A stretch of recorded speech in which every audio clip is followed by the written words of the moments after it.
1967년 위클리 만화 액션에서 연재를 시작해서 1971년 첫 애니메이션이 등장하고 2020년까지 사랑을 받고 있는 캐릭터가 있습니다.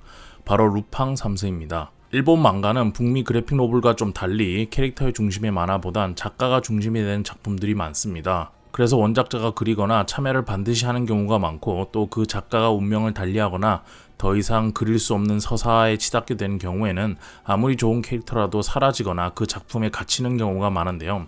이상하게 이 루팡 3세라는 캐릭터는 원작자의 손을 떠나고 나서도 수많은 감독과 애니메이터들이 다양하고도 매력적인 만화를 계속해서 만들고 또 흥행시켜 왔습니다. 그러던 2020년 늘 스튜디오로 작업되던 루팡 3세 애니메이션이 드디어 3D 작품이 나왔습니다. 바로 2020년 5월에 개봉한 루팡 3세 더 퍼스트입니다. 그래서 여러분들에게 어떤지를 좀 알려드리기 위해서 이 방송을 준비했고요. 2020년 6월 14일 일요일 녹음되고 있는 성인수의 만화 클래식 97편은 바로 아마자키 다카시 감독의 루팡 3세 더 퍼스트입니다.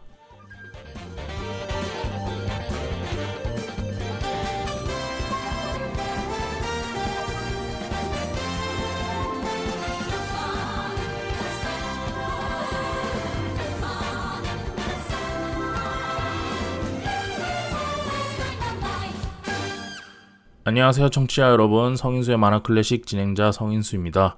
한 주 동안 잘 지내셨습니까? 인수인전 코믹스에서 진행하고 있는 성인수의 만화 클래식 97편 시작하도록 하겠습니다. 요즘 점점 더워지고 있어요. 날씨가 아침 저녁으로는 좀 쌀쌀하기도 하고 바람도 불기도 하는데 오후쯤 되면 너무 더워요.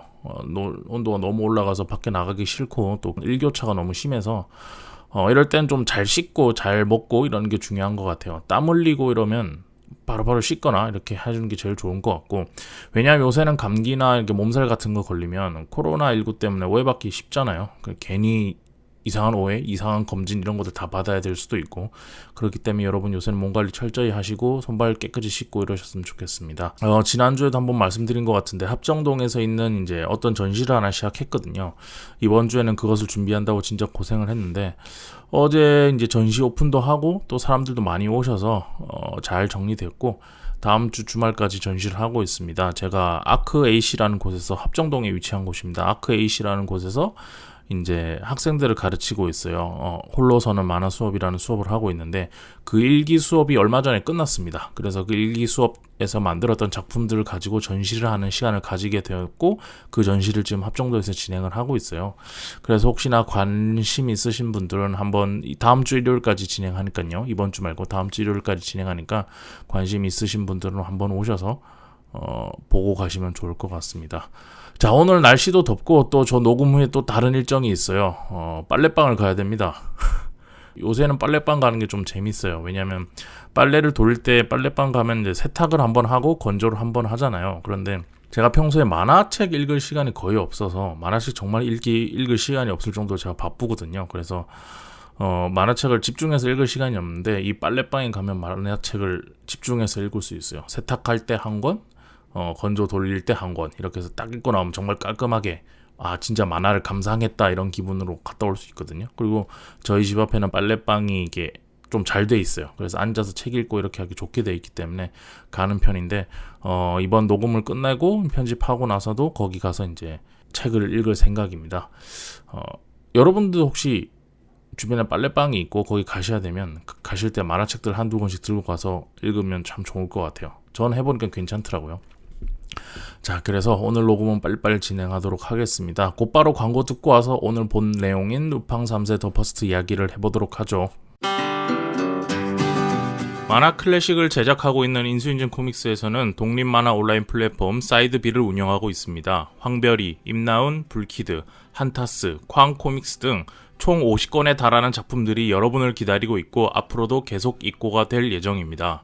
또한 이재민 평론가와 제가 직접 쓰는 작품에 대한 리뷰와 신작에 대한 작가들의 미니 인터뷰도 만나볼 수 있으니, 좀 더 깊이 있는 만화 소비를 원하시는 분들은 지금 사이드비를 찾아주세요.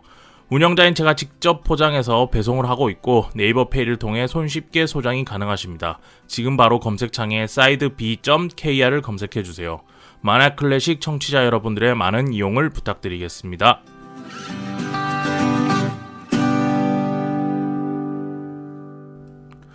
자, 첫 번째 광고는 인순진 코믹스에서 운영하고 있는 독립 만화 온라인 플랫폼 사이드비입니다. 총 50종에 가까운 작품들이 입고되어 있고 또 계속해서 입고가 되고 있습니다.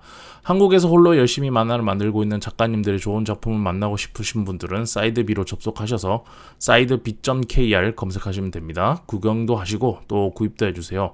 네이버 페이로 간편하게 구입이 가능하시고 또 여기서 인순신 코믹스에서 출간되고 있는 작품들도 모두 여기서 구입이 가능합니다. 사이트를 운영하면 생기는 수익 대부분은 팟캐스트를 만드는 일이나 사이트를 운영하는 일에 쓰이고 있으니까요.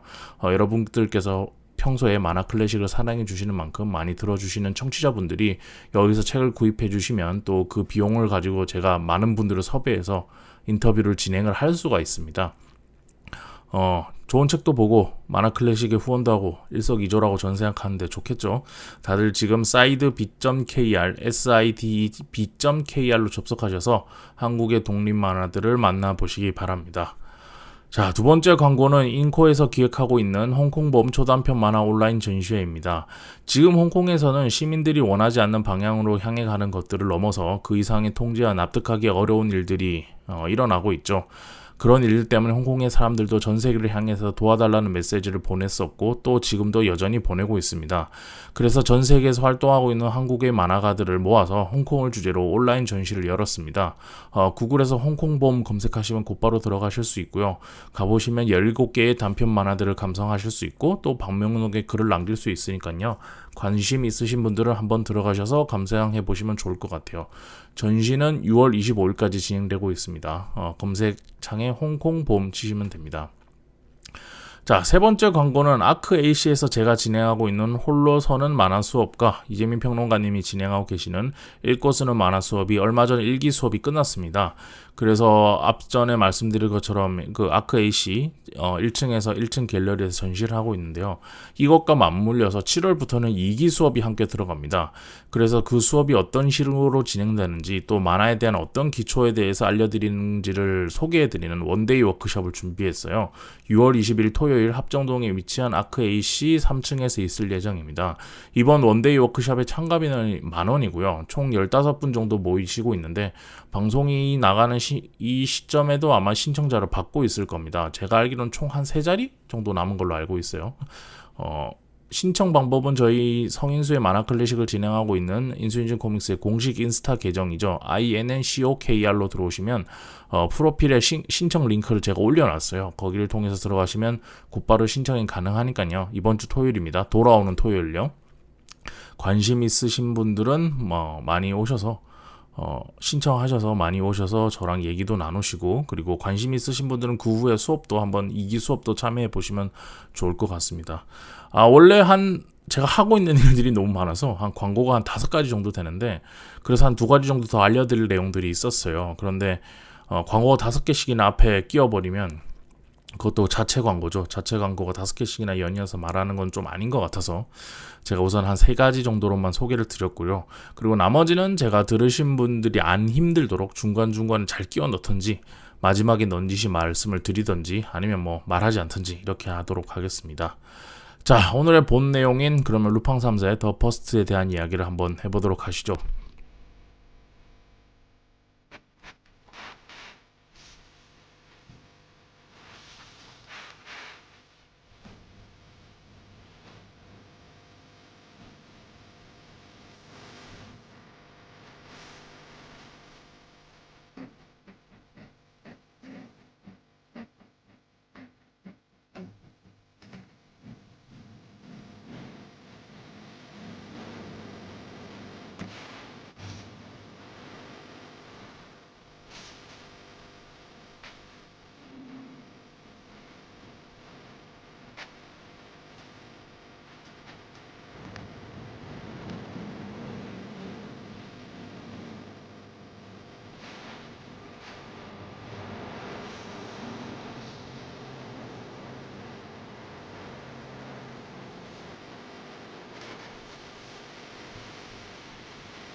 제가 개인적으로 굉장히 좋아하는 애니메이션 두 편이 있습니다. 두 작품이라고 해야 되겠죠. 하나는 더 이상 세상에 나오지 않아서 슬픈 작품이라서 그냥 비밀로 묻혀두겠고요. 그리고 또 하나는 거의 매년 한 편씩, 매년 2년에 한 편꼴로는 나오는 것 같아요. TV판까지 포함하면요.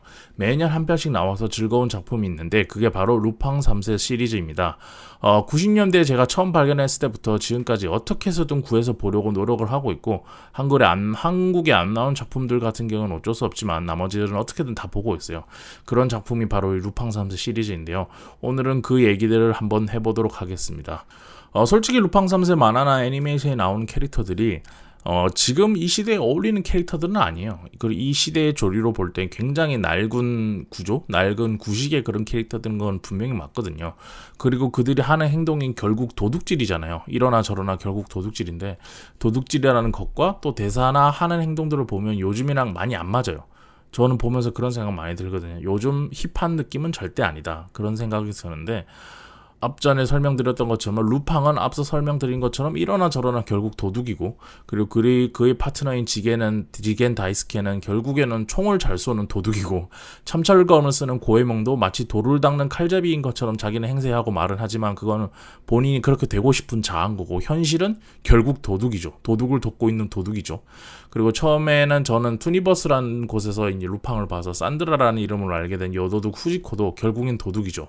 혼자서 솔플을 하는 도둑인데 그리고 그들을 쫓고 있는 우리가 봤을 때는 이제 정의로운 인터폴 경찰이죠. 토짱 제니카타 고이치 같은 경우에도 가장 착하고 뭔가 정의로운 인물인 건 맞는데 이 사람도 좀 이상해요. 마치 우리가 아는 애니메이션 그 톰과 제리에서 톰처럼 제리가 이 루팡 3세 같은 인물이라고 쳤을 때 잡기 위해 자기 인생을 거들고 자기 인생을 걸고 막 쫓아가면서 계속 체포하려고 하고 있는데 뭐랄까 뭔가 늘 루팡을 돕는 듯한 느낌을 줘요. 매 시리즈나 극장판 TV판에서 보면은 그런 느낌을 주고 언젠가는 잡고 말 거야 이런 그 대사를 놓으면서 매번 이렇게 돕고는 있지만 그냥 잡으면 되는데 뭔가 좀 안 잡아요. 그러니까 뭔가 이런 것도 좀 구식인 것 같아요. 옛날 같은 구식 방식이고 그리고 항상 그런 생각을 가지고 있어요. 이 제니 같은 경우는 루팡이 노리는 이 물건에는 반드시 이유가 있다. 노리는 이유가 있다. 이런 생각을 가지고 있거든. 제니 같아는. 그래서 그런 의미에서 결국에는 이 루팡과 한 통속인 것 같기도 하고 이번 첫 3D 애니메이션이었던 루팡 3세 더 퍼스트에서도 그런 느낌을 좀 줍니다. 한 통속 이런 느낌을 좀 주거든요. 그래서 결국 막 서로 돕고 이러면서 문제를 해결해 나가는데 뭐 어떤 이 캐릭터들이 여전히 보면 전부 다 좀 구식이에요. 옛날 캐릭터 같은 느낌이 있는데 이 캐릭터들이 확실히 한 70년대에 만들어지고 정립된 캐릭터들이거든요. 그러다 보니까 좀 올드한 느낌을 줘요. 하지만 이 캐릭터들은 여전히 지금도 인기가 좋고 뭔가 사람들에게 호감형이고 그리고 뭔가 수익의 측면에서 굉장히 애니메이션 같은 경우에는 제작비가 많이 들기 때문에 수익이란 측면에서 굉장히 좀 까다롭게 굴거든요. 특히 일본 아니메 시장은 더 그래요. 그런데 그런 곳에서 2, 3년에 한 번씩 이런 극장판이 나온다는 것은 뭔가 이들이 가진 드라마가 아직도 수완이 있다. 그리고 사람들이 봤을 때 인기를 끌고 있고 사람들이 좋아한다. 라는 생각이 들고 그래서 매번 작품이 나오는 것이 아닌가라는 생각이 들었습니다. 그래서 그게 뭘까를 좀 생각해 봤는데 우선 캐릭터들이 그러니까 전부 다 캐릭터들이 나오는 이 주요 캐릭터들과 이제 빌런들이 나오는데 빌런들은 뭐 매번 바뀌니까 그리고 여주인공도 메인 여주인공도 매번 바뀌어요. 그런데 이 5명의 캐릭터들이 뭔가 자기가 시대에 굉장히 힙한 사람인 것처럼 보이려고 하지 않아요.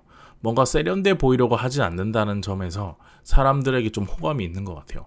이 루팡 3세의 드라마에는 꼭 극장판만 있는 것이 아니에요. TV판에도 벌써 시즌5까지 국내에 들어와 있고 또 계속 제작되고 있는데 루팡한테 지겐이 그 과정에서 이런 말을 좀 해요. 루팡, 우리는 언제까지나 젊을 때와 같지 않아. 우리도 이제 늙었다고 이런 식으로 얘기를 해요. 그러니까 자신들의 개성과 뚜렷한 아이덴티티 이런 것들을 가지고 활동을 하고 있지만 자신들이 늙어가고 있다. 그리고 주요 무대에서 이렇게 메인스트림에서 벗어나고 있다라는 것을 본인들이 인정하면서 자신들의 모습을 계속 지켜간다는 느낌? 이런 거에서 봤을 때 이제 우리가 요번에 비의 깡 같은 무대를 보면서도 많이들 분석할 때 그런 내용들을 얘기했었는데 자기가 그렇게 메인스트림에 있지 않다라는 것을 인정하면서 자기 색깔을 이렇게 가지고 인정하고 계속 나아간다는 점에서 전 그런 욕심을 안 부린다는 점에서 어떻게 사람들한테 좀 호감을 주는 게 아닐까 이런 생각이 좀 들고 그리고 두 번째는 어떤 재미라는 요소가 있는데 우리가 이렇게 컨텐츠를 소비할 때 이제 국한에서 먼저 얘기를 해볼게요. 우리가 여러분이 생각하는 재미라는 게 뭘까요? 이걸 봤을 때 우리는 재미를 얘기할 때 그냥 이거 재밌었어, 재미없었어 이렇게 말로 이렇게 국한시켜서 얘기하잖아요. 그런데 사실 이 재미라는 말이 포괄할 수 있는 범위가 너무 넓어요. 어마어마하게 넓거든요. 근데 모든 인간들은 이 재미를 추구하게 돼요.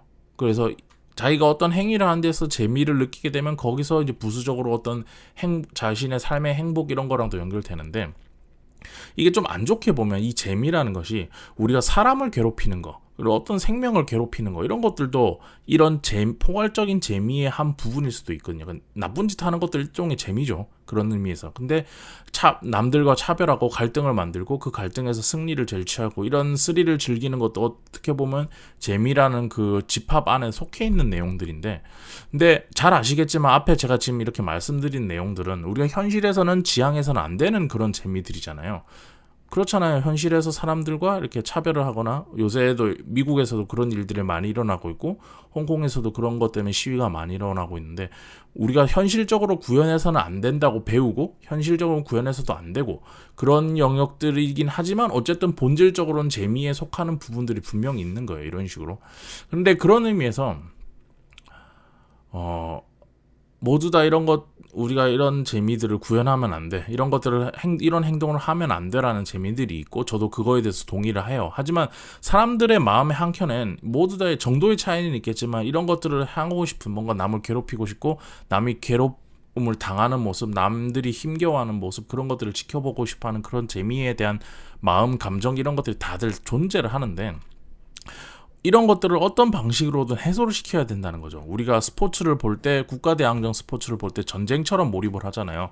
마치 만약 축구를 보는데 대한민국 국적을 달고 거기서 뛰는 선수들과 저와의 같은 공통분모는 그냥 대한민국 사람이라는 거 말고는 없어요. 그런데도 우리 그 스포츠 월드컵 이런 거 보면 막 울고 이러면서 축구를 보잖아요. 마찬가지로 그런 전쟁이란 요소 대신에 어떤 국가적인 단위에서 뭔가 스포츠를 통해서 내가 전쟁에서 이겼다, 뭐 이긴다, 이런 것들, 승리의 고취, 이런 것들을 해소시켜줘야 되는 것들이 있는 것처럼, 우리 안에 우리가 평소에 현실 속에서 구현하면 안 되는, 해서는 안 된다고 배우는 그런 재미들도 어디선가는 좀 해소를 해줘야 된단 말이죠. 그래서 대부분의 우리가 지금 소비하는 콘텐츠들은 그런 것들로 가득 차 있어요. 그러니까 현실에선 구현해서는 안 되는 재미, 그런 것들을 대부분 그 작품 속에서 구현하고 상상 속에서 구현하거든요. 그래서 요즘은 점점 더 자극적이고 이런 작품들이 많아지고 있는 건데, 어쨌든 그런 작품 속에서 그런 주인공들이 그런 재미의 테두리 안에서 막 개고생하는 거 보면서 우린 재밌어 하잖아요. 주인공들이 뭘 훔치든 그런 건 중요하지 않아. 거기서 얼마나 고생을 하느냐. 뭐 최근에 넷플릭스에 나오는 뭐 인간 수업이나 킹덤 같은 작품도 보면 주지훈이란 그 인물이 개고생하는 걸 우리는 보는 거잖아. 그걸 보면서 재미를 느끼는 거고, 그 현실에서 나오면 안 되는 좀비들과 현실에서 내가 닥치고 싶지 않은 어떤 그런 상황인데, 그런 상황에 속해 있는 캐릭터들이 뭔가 그걸 헤쳐나가고 그 상황에 몰입되어 있는 그 상황 자체를 우리는 보면서 즐기는 거거든요. 거기서 재미를 느끼고 그런 것들을 해소하는 건데, 인간들은 그런 것들을 고대 시대에서 마찬가지고 지금도 마찬가지고 항상 그런 것들을 보면서 소비하고 싶어 해요. 모든 인간들이 그랬어요. 그런 것들을 간접 체험하기를 원하고, 그 속에서 그걸 간접 체험하면서 이것이 거짓말이라는 걸 알고 거짓이라는 걸 알지만 거기에 기꺼이 대가를 지불하면서 그거에 몰입하면서 거기에서 재미를 느낀단 말이죠. 그런 의미에서 이 재미라는 것은 현실에서 구현이 가능하고 또 구현해도 된다고 우리가 인지하고 있는 재미들이 있고, 현실에서는 구현하거나 그럴 가능성이 있지만 해서는 안 된다는 재미로 이렇게 분별될 수 있는데, 이 루팡과 함께 뛰는 도둑들이 가진 어떤 큰 드라마에서 보면, 루팡 3세가 가지고 있는 큰 드라마에서 보면, 이런 현실에서는 구현해서는 안 되는 재미들, 이런 것들이 복합적으로 이 사람들의 요소로 작용하고 있다는 점에서 우리가 모든 세대들이 흥미를 불러일으킬 수 있는 어떤 요소들이 이 사람들한테는 다분해요. 우리 뭘 훔치면 안 되잖아요. 그런데 우리가 훔치는 걸 안 좋아할까? 해서는 안 된다고 배워서 안 하는 것 뿐이지, 뭔가를 훔쳐서 공짜로 뭔가 이득을 얻는 행위가 우리들이 정말 싫어하는 행위일까? 그거는 완전 다른 문제라는 거죠. 그리고 그런 어떤 재미적인 요소, 지겐 다이스케는 백발백중에 총을 쏘고 참철검을 들고 다니는 고에몽은 칼질을 한번 하면 모든 것이 썰려요. 후지코는 어떤 섹시 코드를 가지고 있고 이런 것들이 우리가 현실에서는 지향해서는 안 되는 그런 지점들을 이 작품 속에서 모든 캐릭터들이 그거를 우리들한테 보여주고 있다는 그런 재미가 있고, 또 두 번째 지점에서는 뭐냐면 이 루팡이라는 인물이 훔치려는 어떤 물건들은 대부분 어떤 악의 무리와 연결돼 있어요. 그리고 그 악의 무리와 또 별개로 굉장히 선한 의도를 가졌지만 그 상황에 따라 비밀에 쌓여있고 굉장히 순수한 이런 인물이나 조직들이 매번 등장합니다. 대부분은 이제 여자 캐릭터 나와요. 루팡의 파트너로 나와야 되니까 엄청 이쁘고 어리고 이런 여자 캐릭터들이 나와서 루팡이 그 인물과 함께 이제 키다리 아저씨 역할을 하게 되는데, 하여튼 이렇게 매번 3파전 3명의 입장이 된 사람들이 어떤 하나의 물건, 하나의 사건을 놓고 그걸 해결하기 위해서 서로의 다이나믹한 관계를 가져가거든요. 그리고 이 캐릭터들을 보면은 왜 항상 이렇게 순수하고 뭔가 어린 캐릭터들이 등장하면 그 루팡이란 캐릭터과 그리고 새롭게 등장한 빌런들과 이 서로의 간극을 만들기 위해서 그렇게 만드는 거예요. 루팡은 뭔가를 다 알고 있고 너무 현실적이고 모든 것들을 다 꿰뚫고 있고, 그리고 이 인생이 찌들어 있는 인생이지만 뭔가 낭만을 가지고 있고 이런 캐릭터잖아요.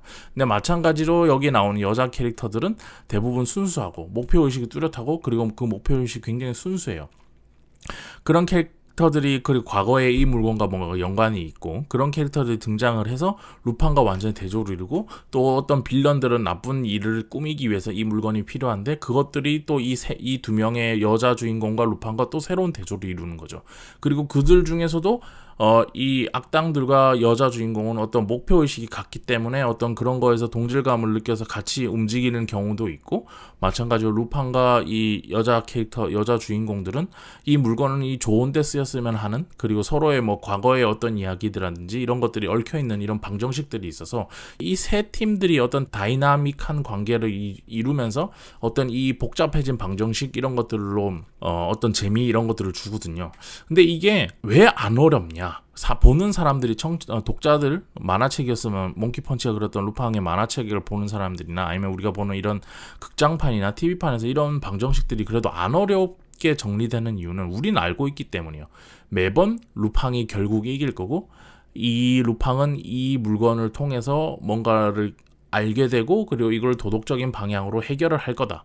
그리고 그렇게 될 것이라는 걸 알고 나름 이 작품을 편안한 마음으로 보기 때문에 굉장히 좀 쉽게 접근하면서 이렇게 보게 되는데, 이것과 일조하기 위해서 이 루팡 3세 시리즈들을 보게 되면 스토리 얼개를 그렇게 막 복잡하거나 집요하게 짜지 않아요. 그러니까 요즘 드라마나 이런 것들 보면 루팡 말고 요즘 드라마나 영화 같은 거 보면 스토리 얼개 이런 것들 굉장히 복잡하게 하나하나 다 이렇게 맞춰서 짜잖아요. 그리고 굉장히 세세한 것까지 다 설정을 잡아놓고 그것들이 작품 안에서 구현해내게 이렇게 나오잖아요. 근데 이렇게 되면은 뭐랄까, 현실 이외의 상상력을 자극할 수 있는, 그러니까 만화적 요소, 만화에서만 보여줄 수 있는, 영화에서만 보여줄 수 있는 이런 어떤 요소들이 다분하게 들어갈 수 있는 공간이 좀 협소해져요. 근데 그렇게 하면 루팡 3세 같은 드라마나 애니메이션 이런 거 같은 경우에는 좀 어려워지거든요. 왜냐하면 루팡은 그 굉장히 이상한 도구들을 많이 써서 항상 탈출을 하고 물건을 훔치고 이런 요소들이 있는데, 누가 봐도 그건 현실적으로 구현하기 어렵다는 걸 누가 봐도 잘 알아요. 그런데 그런 내용들이 루팡을 많이 연출이 되는데, 그것들을 표현하는 데 있어서 너무 스토리 열개나 이런 것들을 너무 세부적으로 꼼꼼하게 짜버리면은 보는 사람들이 너무 그 현실적인 몰입감 속에서 루팡 3세가 보여주는 어떤 행동들이나 제스처를 보면서 그게 흐름이 깨지는 거죠. 그게 재미가 깨져요. 그래서 이 루팡 3세의 내용들 보면 항상 이렇게 비슷한 시스템 구조를 가지고 이렇게 좀 스토리 열개를 좀 얼기설기 이렇게 막 촘촘하게 짜지 않아요. 그러면서 이렇게 재미를 이끌어 나가거든요. 그래서 그런 점에서도 요즘 시대랑 안 맞죠. 스토리 짜는 것도 좀 올드한 편이고, 하지만 그래도 우린 재밌게 봐요. 왜?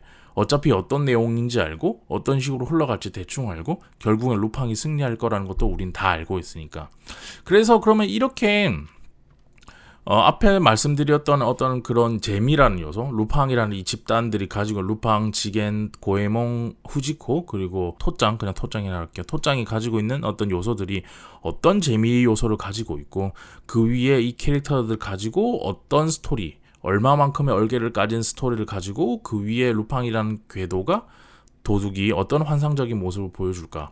그 위에 또 한 단계를 뭘 얹냐면 이 루팡 3세 시리즈를 이제 볼 사람들이 어떤 타겟층인가, 주요 타겟층이 누군가, 그리고 그 주요 타겟층들이 좋아할 만한 것들이 어떤 것들이 있는가, 이런 것들을 매번 그 사람들이 좋아할 만한 것들을 세팅해서 그걸로 작품을 완성시켜요.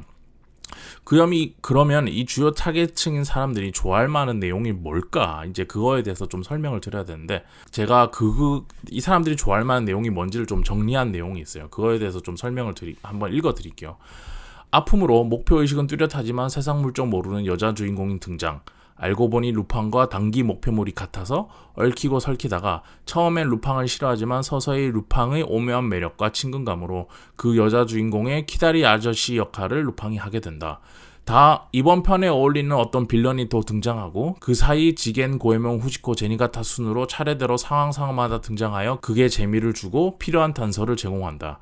그리고 아무도 모르거나 어려워하지만 루팡만이 알고 있는 코난급 추리력과 한 번도 소개된 적 없는 자신의 과거의 어떤 시점들을 떠올리며 앞으로의 목표를 재설정하게 된다. 그러다가 우여곡절 끝에 어떤 해결점에 다다랐을 때 갑자기 떼거지로 등장하는 빌런들과의 마지막 총공격. 하지만 루팡의 일당들은 모든 것을 이겨내고 여주인공에게 첫사랑의 감정을 남기고 동료들과 함께 사라진다. 제니가타는 못 잡은 것인지 안 잡은 것인지 이번에도 루팡을 놓치고 모두 사라지게 된다. 평화롭고 여유로운 음악과 함께 여성 보컬의 음악이 시작되며 엔딩. 그렇게 언제든 다음 이야기가 전개될 수 있도록 이번 편의 이야기는 종료된다. 여기까지입니다. 대부분의 래프왕 3세의 이야기들은 이런 전개를 가지고 있어요. 물론 가끔씩 변주를 주기도 하죠. 제가 개인적으로 가장 좋아하는 루팡 시리즈 중에 이제 3편이 연달아 나온 게 있는데, 루팡 3세 마네 후지코라는 여자, 루팡 3세 지겐 다이스케의 묘비, 루팡 3세 피보라의 아시카와 고에몽 같은 경우에는 지금 우리가 말하고 있는 루팡 3세의 공식에서 좀 벗어난 작품들이었어요. 그 취지가 그러자는 취지로 만든 것 같이 그림체도 많이 다르고 또 약간 킬빌에 나왔던 그런 그림체처럼 굉장히 세련됐고 또 내용도 조금 많이 다릅니다. 그 개인의 서사에 좀 치중돼 있고, 그래서 뭔가 훔치고 이런 거에 초점이 맞춰져 있는 건 아닌데 하여튼 꼭 보시길 추천드리고, 한국에는 안 들어와 있어서 여러분들이 알아서 보시길 바랍니다. 비밀의 경로를 통해서 봐야 된다는 말씀을 드리고, 그리고 그 이외의 나머지 작품들은 대부분 이런 공식에 따릅니다. 그럼 왜 이런 공식에 따를 걸까? 왜 이런 공식을 따르는 걸까? 그걸 생각해보면 이제 주요 타겟층에 맞추는 거죠. 대부분의 이제 루팡 3세를 보시는 분들은 과거의 20, 30대 남성에서 이젠 40, 50대가 된 아직도 오독오독한 저처럼 이렇게 만화를 챙겨보시는 그런 남성들 위주의 타겟을 맞추고 있어요. 그 사람들이 대부분이 루팡 3세의 주요 타겟입니다. 그래서 그 사람들이 원하는 성향, 그 사람들이 원하는 것들이 있겠죠. 그래서 그들이 재미를 느끼는, 그들이 습관적으로 재미를 느껴왔던 어떤 뻔한 세팅으로 기둥을 잡고 루팡은 언제든 뭐든 할 수 있게 만들어주는, 그리고 조금 느슨한 스토리라인, 앞전에 설명드렸죠. 거기 위에 이런 타겟층들이 좋아할 만한 옵션들을, 이제 환상적인 부분들, 이분들이 환상적이라고 느끼는, 멋있다라고 느낄 만한 그런 부분, 환상들을 올려놓는 거죠. 그래서 늘 등장하는, 아까 말씀드렸던 루팡과 대청점에 있는 새롭고 예쁘고 젊은 여자 주인공이 나오고, 백발백중의 총잡이면서 군소리 없이 루팡을 도와주는 마치 나의 파트너 같은, 저런 사람이 내 파트너였으면 좋겠다고 믿게 되는 동료 지겐, 그리고 마찬가지인 포지션인 고에몽도 있고요. 그리고 또 이런 자신과 썸인 듯 썸이 아닌 듯, 썸을 타는 것 같은데 아닌 것 같기도 하면서 이제 보물을 훔치고 전 세계를 자유롭게 돌아다니는 이런 남성들이 좋아하는 섹시 코드의 여주인공, 그 후지코를 말하는 겁니다. 그리고 그들이 상징하는 어떤 심볼 같은 게 있죠. 총, 검, 돈 결국 권력, 이런 것들인데, 이런 것들을 누리면서 또 루팡의 자유로움, 그리고 이 캐릭터들이 가지고 있는 자유로움, 이런 것들에 대한 강렬함, 이런 것들이 매번 전혀 변하지 않고 나오면서 이런 루팡류의 만화에서만 즐길 수 있는, 이 루팡의 시리즈를 좋아하는 사람들이 늘 기대하는 만큼의 세팅과 요소, 그런 것들이 연출들로 어필되어 왔고, 우린 그것들을 볼 때, 루팡 3세 시리즈를 볼 때 우리가 당연히 기대하는 어떤 모습이라는 거죠. 그런 것들이. 그래서 이런 것들이 제작진들이 모를 리가 없잖아요. 그 사람들이 프로인데. 그런 사람들이 어떤 제작진이 들여와도 그 코드에 매우 충실하게 작품을 만들어 갑니다. 가끔 이렇게 변주는 있긴 하지만. 그런데 이렇게 만들면 늘 뻔하잖아요. 늘 뻔한 이야기예요. 루팡 3세라는 게. 근데 이 루팡 3세의 늘 뻔한 이야기가 뻔한 그 맛으로 보는 그런 작품은 맞지만, 뻔한 작품인데도 우리가 왜 이런 작품들에서 계속 작품이 나올 수 있게 되는 걸까? 왜냐하면 이미 루팡 3세라는 세팅 값에서 서사는 이미 다 뽑을 만큼 뽑았거든요. 다 비슷한 내용이니까. 그런데도 이 애니메이션이 계속 나오고, TV판이 계속 나오고, 극장판이 계속 나올 수 있는 이유가 있는데, 그것의 가장 큰 주안점이 되는 것은 바로 원작자에서 벗어나도 살아남을 수 있는 캐릭터의 힘이 있기 때문이에요. 이게 캐릭터 산업에서는 굉장히 중요하고 필수적인 요소인데, 루팡 3세는 2, 3년에 한 번씩 TV판과 극장판이 어떻게 해서든 작품으로 계속 나와요. 그런데 항상 같은 제작진과 원작자가 참여하는 것은 아니에요.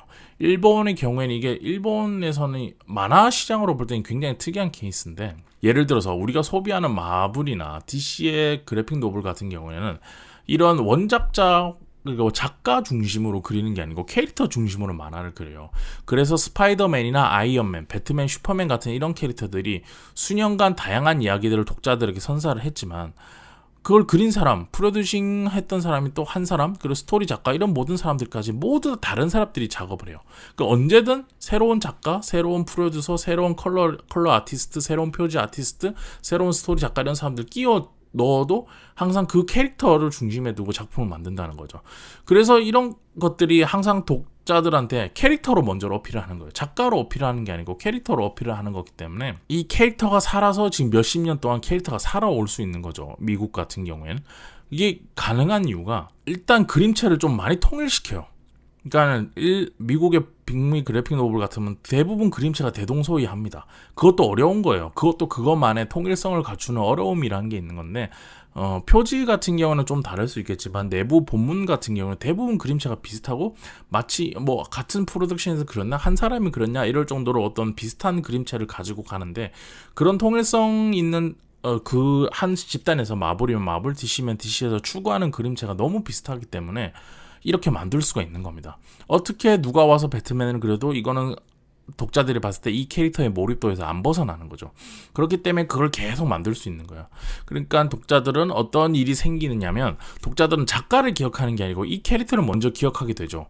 그렇게 되다 보면 데드풀을 기억하게 되고, 데어데블 이런 것들을 먼저 기억하고, 배트맨을 먼저 기억하는 거예요.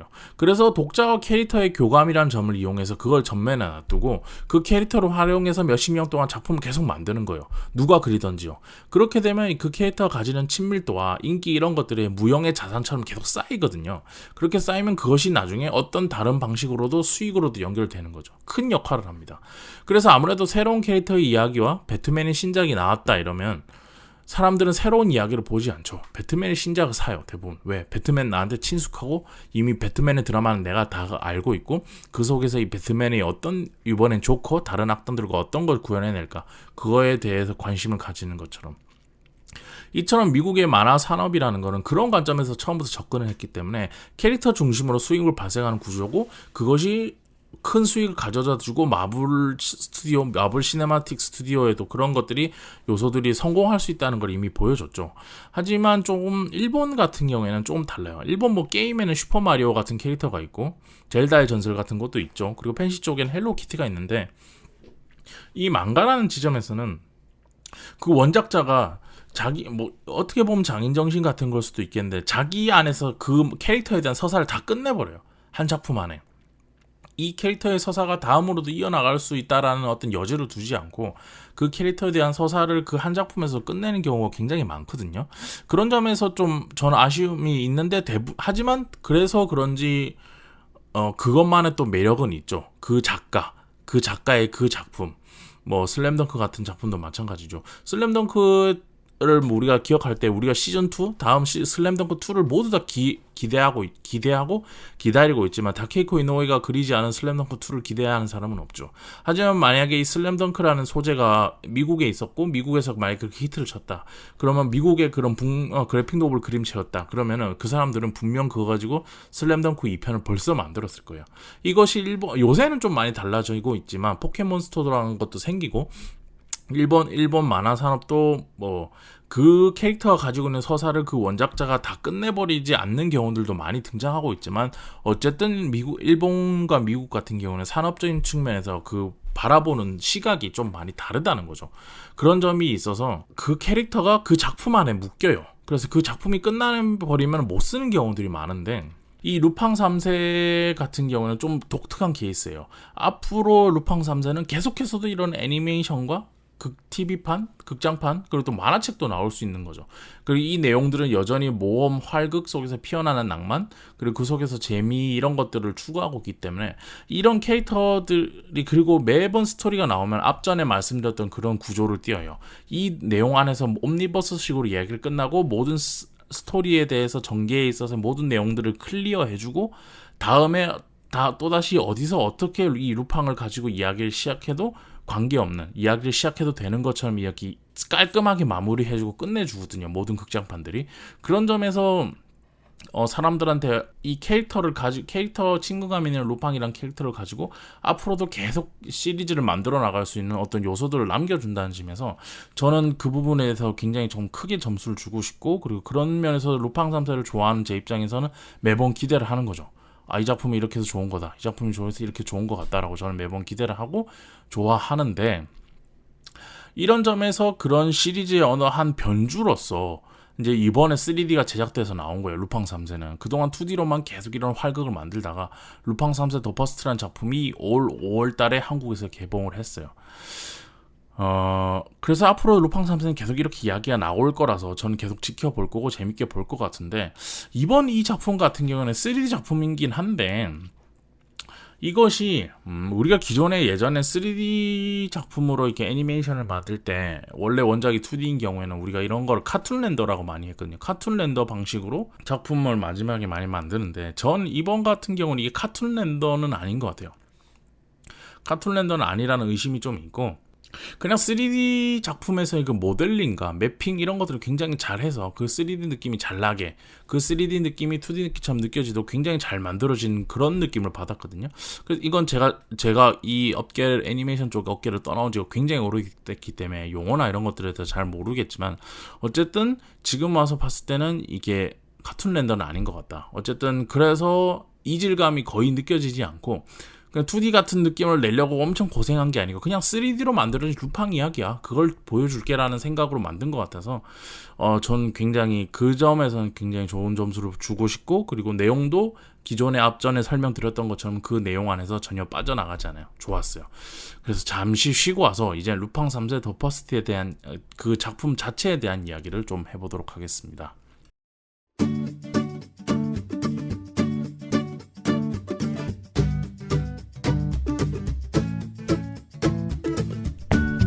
여러분께서는 지금 진지한 만화 이야기 성인수의 만화 클래식을 듣고 계십니다. 저는 진행자 성인수입니다.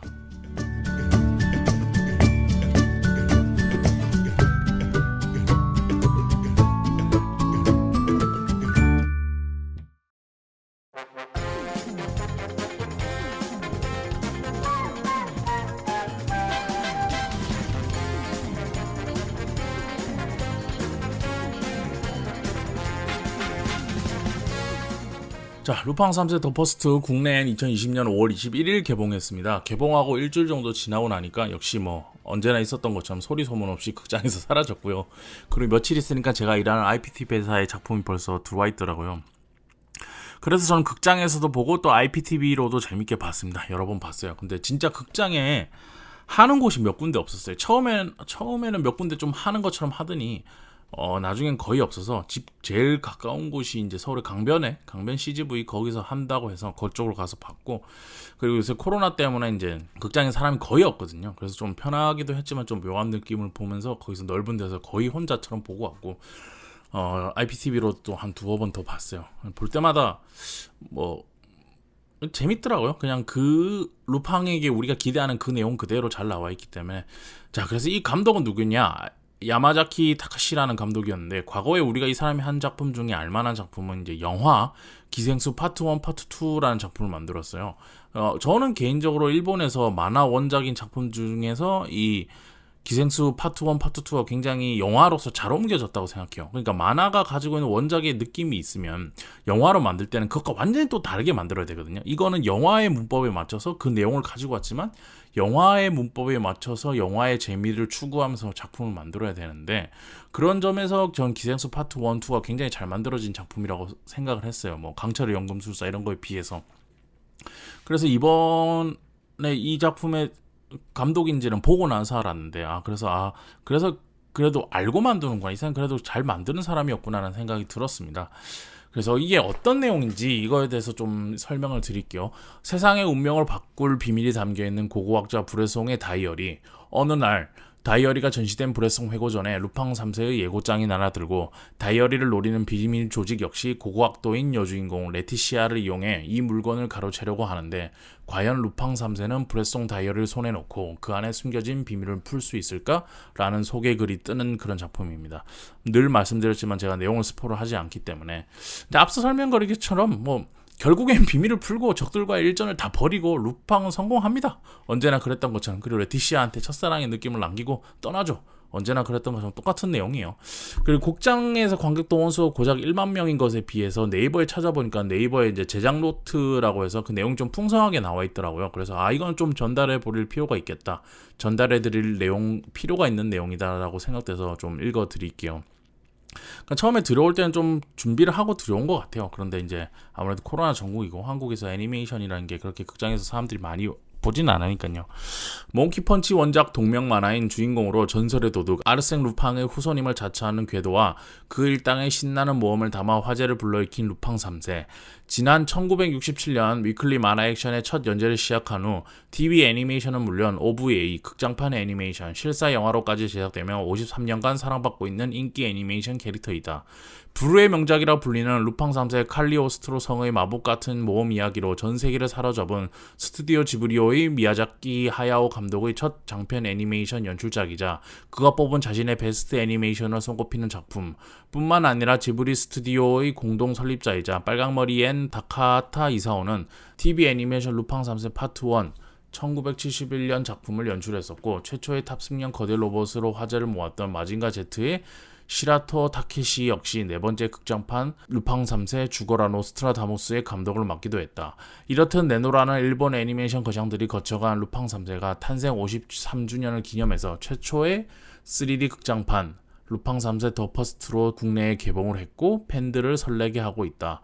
아르센 루팡이 유일하게 훔치는 데 실패한 보물이자 전설의 고고학자 브레송이 남긴 지상 최대의 수수께끼 브레송 다이어리를 소재로 한 루팡 3세 더 퍼스트는 일본 개봉 당시 1000만 관객을 기록한 겨울왕국2를 이어 박스오피스 2위를 기록, 제43회 일본 아카데미상 우수 애니메이션 작품상에 노미네이트되어 오락성은 물론 작품성을 고루 입증해 눈길을 끌기도 했다. 이렇듯 레전드 캐릭터의 시리즈 최초의 3D 극장판 탄생으로 기대감을 더하는 영화 루팡 3세 더 퍼스트는 세기의 보물 브레송 다이어리를 둘러싸고 펼쳐지는 플렉스한 도둑 루팡 3세와 비밀 조직의 운명을 건 대결로 국내 관객들을 사로잡을 예정이다. 이것 말고도 네이버에 그 작품 검색을 해보시면 이제 제작 노트라는 글로 두세 가지 정도의 정보가 더 문단을 나누고 있는데, 관심 있으신 분들은 한번 찾아보세요. 저는 제작 노트 내용 중에 1만 읽어드린 거거든요. 근데 남의 얘기 읽을 때 왜 이렇게 전 버벅거리는지 모르겠어요. 좀 힘들긴 하네요. 저는 역시 이런 부분 좀 어렵긴 한데, 하여튼 이런 드라마 비하인드가 숨겨져 있는 루팡 시리즈가 가장 최근 작품이죠, 이 작품이. 그래서 보면서 어떤 느낌이 들었냐면, 우선 작품 자체는 볼만하다는 생각이 들었습니다.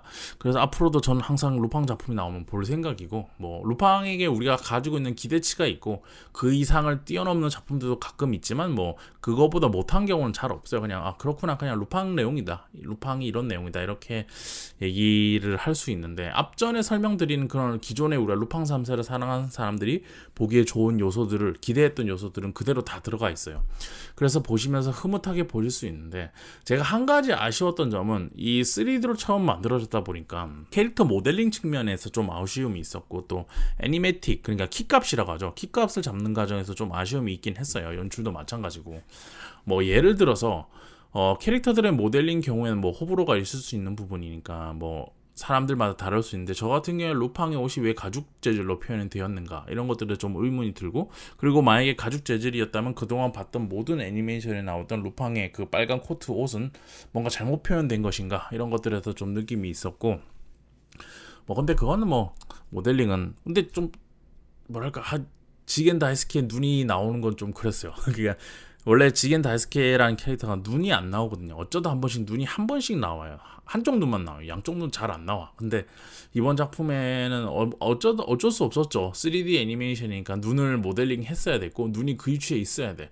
2D 같은 경우에는 그걸 생략해버리고 그려버리면 되는데, 3D 애니메이션이다 보니까 눈이 그 위치에 있어야 돼서 그 부분 안 그릴 수가 없었고, 그리고 연출상 그렇게 지나가면서 얼굴을 보여주다 보면 그 눈이 드러날 수밖에 없는 상황이 있긴 했는데, 개인적으로 지겐 다이스케를 좋아하는 입장에서 지겐은 눈이 없어야 제맛인데 라는 생각이 좀 들어서 그런 모델링에서는 좀 아쉬운 점이 있었는데, 그건 뭐 호불호가 있는 거니까 좋았던 분들도 계셨을 거라고 생각해요. 그건 그렇다 치고, 근데 이 작품에서 좀 가장 좀 안타까웠던 게 뭐냐면, 키값을 잡는 과정에서 중량이 좀 안 느껴진다는 부분들이 있어서 그게 좀 아쉬웠어요. 그러니까 이게 좀 풀어서 설명을 드리자면, 루팡 3세 같은 경우는 캐릭터들의 동세가 매우 활발한 편이거든요. 활동적이에요. 막 이랬다 저랬다 왔다 갔다 움직인다 먼저. 그러다 보면 중력을 받아서 이제 움직이는 부분들이 많은데, 그러니까 움츠렸다가 점프를 하거나 어디를 막 뛰어가다가 갑자기 멈추거나 갑자기 뭐 사고가 나서 몸을 이렇게 확 움직여야 된다든지 이런 것들이 많은데, 그런 것들이 너무 동작들이 가볍게 이렇게 움직여서 가볍게 너무 펄짝펄짝, 그리고 가볍게 그 루팡 안에 몸이 뭐 텅텅 비어 있는 것처럼 움직여요. 그게 좀 아쉬웠어요. 그게 또 이게 중력값이라는 게 있거든요. 그러니까 만약에 우리가 움츠렸다가 점프를 하게 되면, 움츠렸을 때 그 중력을 이겨내기 위해서 근육이 이렇게 한 곳에 쫙 멈추는 느낌? 신발이나 이런 것들이 한 곳에 쫙 멈췄다가 평 하고 튀어오르는 그런 느낌이 있어야 되는데, 그런 것들이 좀 너무 아쉽게 표현돼 있다. 그런 거에서 좀 무게감을 좀 더해줬었으면 좋았을 것 같고, 최초의 3D니까 그런 부분에 좀 신경을 썼어야 되지 않나라는 생각이 있고, 그리고 또 3D 작품만이 보여줄 수 있는 연출이 있어요. 2D 작품만이 보여줄 수 있는 연출이 있는 것처럼 3D 작품만이 보여줄 수 있는 그런 연출이 있는데, 2D 애니메이션은 도저히 그걸 다 그릴 수 없어서 그릴 수 없는 그런 디테일한 것들을 3D에서는 잡을 수 있는 부분들이 분명히 있거든요. 그래서 그런 보여줄 수 있는 작업들이 있는데, 그런 것들이 좀 뭔가 좀 많이 요소들이 가미되지 않았다. 그냥 기존에 우리가 루팡 3세에서 기대하는 요소들은 다 들어가 있는데 3D이기 때문에 보여줄 수 있는 옵션들이 있단 말이죠. 그런 것들은 좀 많이 없었어요. 예를 들어서 고해몽이 참철검으로 이제 매 작품마다 뭘 축축축 썰잖아요. 근데 다른 작품들 같은 경우에는 고해몽이 어떻게 썰냐면, 칼을 뭔가 번쩍하고 나서 그 물체가 썰기 전과 똑같은 물체의 느낌을 싹 있다가 갑자기 스르르 그 칼집을 탁 닫으면 스르르 하면서 그 물건이 비껴나가면서 탁 썰리거든요. 썰리면서 뭐 이것이 참철검이다 이러면서 참철검의 소리를 느껴봐라 뭐 이러면서 이렇게 끝나는데, 물론 그거의 원작의 느낌을 살리는 건 좋지만 3D 같은 경우는 참철검이 어떤 물건을 썰 때, 이번 작품에도 뭔가 이렇게 써는데 그게 좀 기계 같은 걸 썬단 말이죠. 그러면은 그 썰 때 그 참철검이 그 기계 안으로 들어가서 어떻게 썰고 나오는지, 그 기계들이 어떻게 절단되고 썰고 나오는지를 좀 더 그 앤트맨이 만약에 앤트맨이 마찬가지로 뭐 기계에 들어간 것 같은 그런 완전 초확대해서 보여주는 그런 느낌 있잖아요.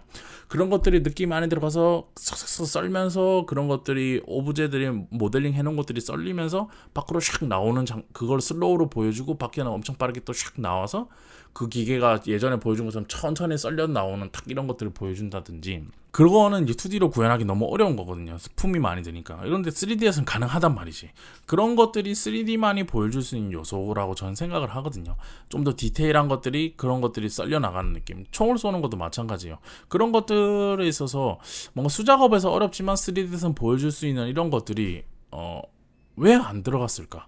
그런 느낌들이 좀 매력을 살린 연출들이 좀 있었으면, 이게 기존에 우리가 기대했던 내용도 보고 새로운 것도 있었어 라고 하면 좀 좋은 작품이 됐을 건데, 그런 점에서 좀 많이 아쉽다는 생각이 들었고, 그래요. 그 3D 굳이 3D여야 돼. 왜 3D여야 되는지를 모르겠는 연출 있잖아요. 3D에서 보여줄 수 있는 어떤 매력 포인트를 다 보여준 건 아니다.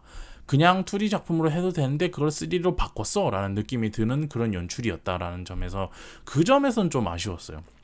정리해서 말씀드리면 그냥 루팡 3세 그냥 시리즈 중 한 편으로 보기에는 적당하고 재밌었는데 굳이 3D였을 때 이걸 왜 해야 되냐. 예전에 제가 격분했던 원더풀 데이즈, 초반에 격분했던 원더풀 데이즈 같은 경우에도 왜 이 미니어처를 만들고 다 이 짓을 했어야 되는가. 그걸로서 보여줄 수 있는 매력 포인트가 뭔가에 대해서 제대로 연출되지 못했잖아요. 못했다고 설명을 드렸는데 마찬가지로 이 작품도 그냥 루팡 이야기로서는 재미를 추구할 수 있지만 이 작품이 왜 3D로 만들어졌어야 되느냐. 3D로 만들어졌기 때문에 어떤 요소들을 매력 포인트로 가지고 있느냐에 대해서는 저는 아무래도 좀 의문 부호가 들었다라는 말씀을 드릴게요. 하지만 그래도 꼭 보시길 추천드립니다. 왜냐하면 이 루팡 3세의 이야기들은 앞으로도 계속될 예정이고, 그리고 우리가 루팡이 기대하는 그 기대치가 있어요. 그 딱 어느 적정선의 기대치가 있는데 그 서사에 있어서는 매우 만족한 작품, 좋은 작품이었다라고 생각이 돼서 앞으로도 2D든 3D든 계속 나올 거고, 또 VR을 이용한 루팡 3세의 동료가 되는 게임 이런 것들 나올 수 있어요. 나오면 꼭 해보고 싶은데, 여튼 이 루팡이라는 캐릭터가 가지고 있는 서사와 드라마, 이 애들이 항상 하는 활동 이런 것들에 대해서 관심이 있고 재미를 느끼시는 분들이라면 이번 작품도 꼭 보면 좋지 않을까라고 저는 생각이 듭니다. 여튼 뭔가 새로운 걸 바라고 보시는 분들은 좀 3D적인 측면에서 새로운 걸 바라고 보시는 분들은 좀 아쉬울 수 있지만, 그냥 루팡 이야기를 보고 싶다, 루팡 이야기를 재밌다, 그런 이야기에 대한 갈증이 있다, 이런 분들은 한번 보시면 좋을 것 같네요. 그런 의미에서 이번 에피소드의 기획은 오늘 내용 같은 경우는 이제 루팡 3세 더 퍼스트에 대한 내용을 좀 설명드리고, 그 앞전에 루팡이란 그 작품의 서사, 캐릭터들이 가지고 있는 요소들에 대해서 좀 설명을 드렸고요. 그리고 이 에피소드는 이제 2부로 제작될 거예요. 다음 시간에. 그래서 이번에 루팡 3세 3D가 보여주지 못했던 어떤 매력, 그럼 2D 애니메이션 루팡에서 이때까지 보여줬던 어떤 매력들이 있을 거 아니에요. 그런 매력들은 뭐가 있는지, 어떤 작품에서 좋았는지, 이런 것들에 좀 설명드리기 위해서 2부에서는 전에 좀 설명을 드렸던 미야자키 하야오 감독의 루팡 3세 칼리오스트로의 성, 이 작품에 대해서도 다음 시간에 좀 소개를 드릴 거예요. 이 작품 같은 경우는 이때까지 나온 모든 작품 중에서 어떤 그림이 줄 수 있는 재미, 애니메이션이니까 애니메틱이 줄 수 있는 재미란 측면에서 굉장히 멋지게 구현되어 있는 그런 작품이거든요. 그래서 이번 시간에는 이렇게 더 퍼스트에 대해서 보시라고 말씀을 드리고, 보시고 나면 다음 주에 칼리오스트로의 성, 이거 맨날 저 단어 틀려요. 어쨌든 그 칼리오스트로 성에 대해서도 좀 얘기를 하면서 비교를 하면서 한번 보면 좋겠다. 애니메이션을 볼 때 이런 점에서 보면 좋다. 그리고 루팡 3세의 서사에서 이런 것들을 기대하면서 보면 좋다. 이런 것들도 다음 시간에 칼리오스트로 성 얘기를 하면서 좀 말씀드리도록 하겠습니다. 오늘 루팡 3세 더 퍼스트에 대한 얘기는 여기까지 하도록 하죠.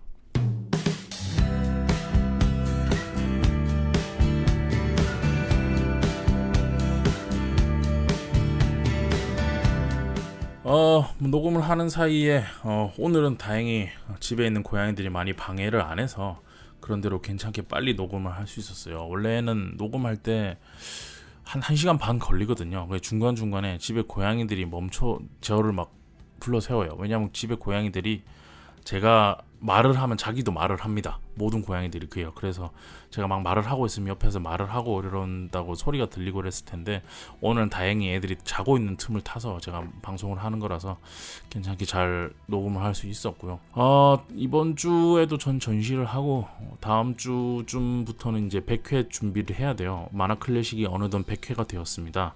그래서 원래 공개 방송을 하려고 했었는데 코로나가 요새 좀 무서워요. 요새 갑자기 또 무서워지는 바람에 공개 방송을 다 취소하게 됐고, 하지만 웹툰이스타 분들 모셔서 방송 녹음을 하게 될 거고, 그 녹음 내용은 100회 특집으로 방송 업데이트 하도록 하겠습니다. 여러분들도 일교차 심한데 감기나 몸살 조심하시고, 괜히 코로나로 오해받을 수 있습니다. 그리고 집에서 계시면서 만화책 많이 사서 봐주시고, 사이드 B에서 다음 주에도 또 새로운 소식으로 방송 전해드리도록 하겠습니다. 이번 주엔 여기까지 하도록 하겠습니다. 다음 주에 뵙겠습니다. 감사합니다.